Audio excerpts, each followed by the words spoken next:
this section, as I add color, I'm going to start taking considerable advantage of the fact that I've organized everything into set layers. I'm also going to find that extremely irritating. Through this whole process, I want nothing more than to flatten everything down and just paint to my heart's content like it's a traditional canvas. But sadly, I can't. If I want to change the silhouette of one of my major layers, I have to go through the trouble of going through whatever steps are necessary to maintain the clean, organized setup that I have here. Bear with me though.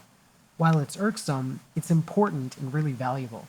Just remember that the beginning and the end of an illustration are the most fun, but the middle tends to be where a lot of the hard work comes in. Most of this video is just going to be a chance to see how the illustration continues to evolve as we move into color, but I do have one important technique to share. It has to do with how I often start the process of adding color. I like to call it making a mess. As you can see here, I've grabbed an illustration and dropped it right on top. There's arguments to be made one way or the other about what kind of material is okay to integrate into your own work, and I'm not really going to make that call for anyone here. In this case, the illustration I've dropped in is actually one of my own, so obviously I have all the rights and whatevers to it. I have, however, used photographs in the past, both purchased and sometimes just snagged off the internet, though I don't think I'd be comfortable with dropping in someone else's illustrations. Legally speaking, though, what we're doing here is not going to result in any part of whatever we use being visible as a component in our final work. So that's not really much of a concern. Like I said here, what we're trying to do is make a mess. And in cleaning up that mess, this image that we use here is going to be completely obliterated. I already do have a vague idea of what kind of colors I want to go into different parts of this illustration. For example, I want the lion to be kind of orangish brownish. But filling them in with boring flats is boring, and it doesn't give much room for the kind of happy accidents that really bring life to an illustration. So instead, I like to drop things in that already have a lot of color variety in them, oftentimes vaguely related to the colors that I want, but they can bring in a lot of other interesting aspects. So I drop them in on a separate layer using the color blend mode so I can maintain the values that I've built up so far. The result is often chaotic and trippy. It's a mess that we now have to clean up. It engages the part of the brain that turns this whole matter into a problem you now have to solve. Personally, I see everything I do as problem solving, whether it's programming or creating a vehicle design or even coloring an illustration. And if I take what I'm doing and look at it through that lens, it engages the strongest skills that I have. I work best when I have a problem that requires a solution. It's not always easy to find a solution, but it does give you something concrete that you can hack away at. I find it a lot easier to tear down a building than it is to build one up. So really, I'm producing something new in the process of destroying something else. I do, however, apply these color layers separately to each one of my clean depth layers, the ones that I created in the last video. And I'll adjust each of them to fit better. For example, I might use the hue and saturation or color balance adjustments to push them closer to the colors that I want on a case-by-case basis.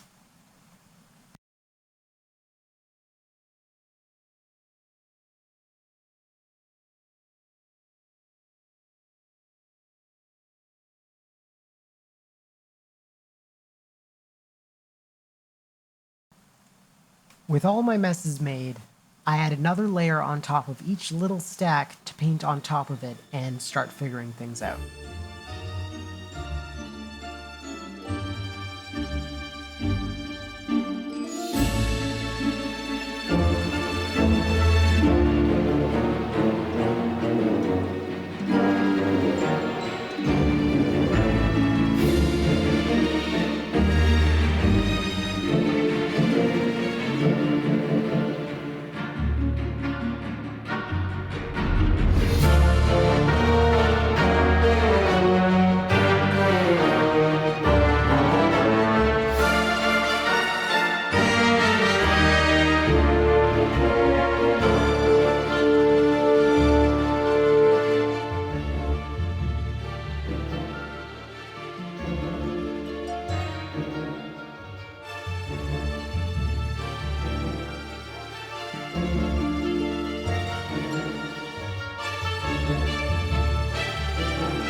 And this is around the time when I finally get fed up of all the layer and masking restrictions, and when that itch to move on to the last phase becomes too great.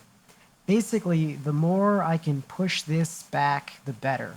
But at the end of the day, I'm eventually just going to get sick and tired of it.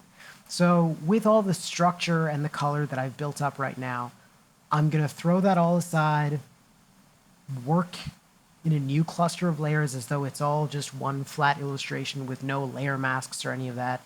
And I'll work on polishing it up, adding a lot of the little details and things that I wouldn't want to add with the same kind of limitations that I have now. So that's what we'll be covering in the next and final video.